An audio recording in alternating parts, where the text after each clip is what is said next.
कान्ताय कल्याणनिधये निधयेऽर्तिनाम् श्रीवेङ्कटनिवासाय श्रीनिवासाय मङ्गलम्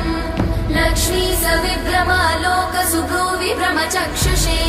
चक्षुषे सर्वलोकानां वेङ्कटेशाय मङ्गलम् श्रीवेङ्कटाद्रिशृङ्गाग्रमङ्गलाभरणाग्रये मङ्गलानां निवासाय श्रीनिवासाय मङ्गलम् सर्वावयव सौन्दर्य सम्पदा सर्वचेतसां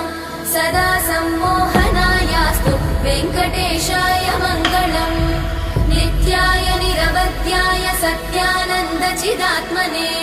सर्वान्तरात्मने श्रीमद् वेङ्कटेशाय मङ्गलम् स्वतः सर्वविदे सर्वशक्तये सर्वशेषिणे